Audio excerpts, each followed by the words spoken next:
Every family has that one recipe, right? The one that's written on a faded, stained index card, passed down through generations. For me, it was my grandmother's stew. It wasn't just food. It was comfort, it was home, it was the smell of my childhood. The recipe itself was simple, but there was always one ingredient listed that no one could ever figure out. It was just a strange, almost coded word. Something my grandmother would just smile about and say, "That's the secret." We always thought it was a playful family quirk, a little mystery she liked to keep.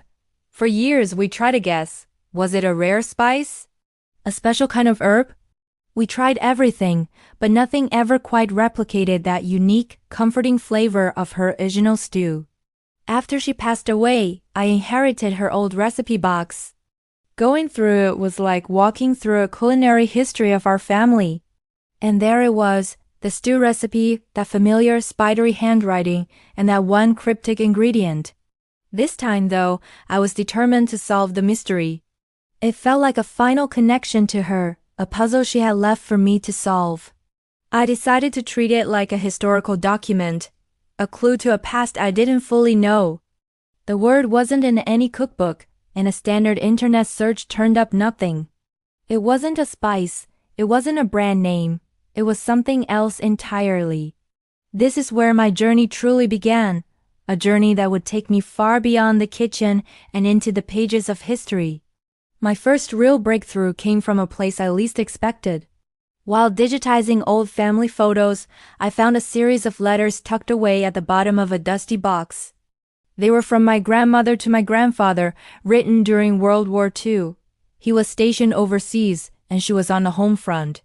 Her letters were full of everyday details, the small triumphs and struggles of wartime life. And then, I saw it.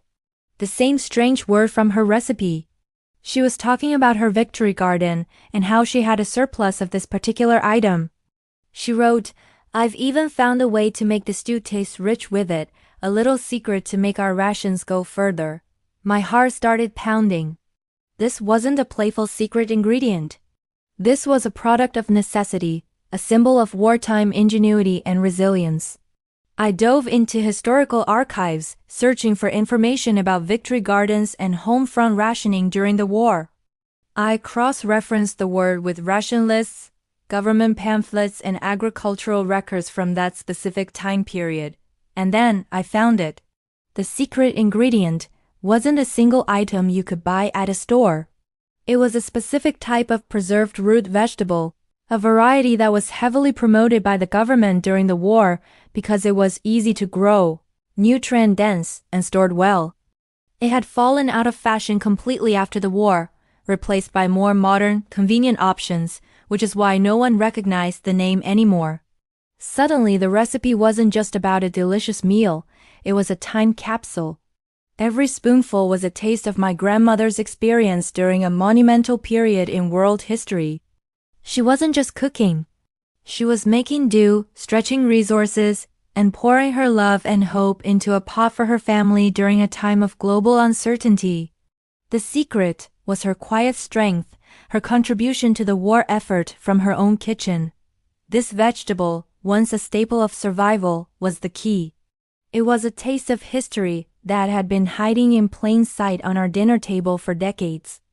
I felt an incredible connection not just to my grandmother, but to an entire generation of women who held families and communities together during the war. Their stories are often told in grand terms of sacrifice and heroism on the front lines, but what about the quiet heroism of the home front? The resilience shown in a victory garden, the creativity in a ration book recipe? My grandmother's stew was a testament to that.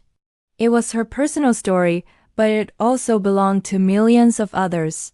It was the culinary legacy of a generation defined by their ability to create abundance out of scarcity, to find comfort in the simplest of things. I decided I had to recreate the stew the right way. Finding the vegetable was a challenge in itself. It wasn't at my local supermarket, that's for sure. I had to track down a heritage seed supplier and grow it myself in my own garden, just like my grandmother did. Planting the seeds felt like planting a piece of history. Tending to the garden, I felt closer to her than ever before. I imagined her, all those years ago, doing the very same thing, perhaps with the same worries and hopes that I have, but amplified by the backdrop of a world at war. When it was finally time to harvest, I held the vegetable in my hand, this forgotten link to my past. The moment of truth came when I finally made the stew. I followed her recipe to the letter, adding the long-lost secret ingredient.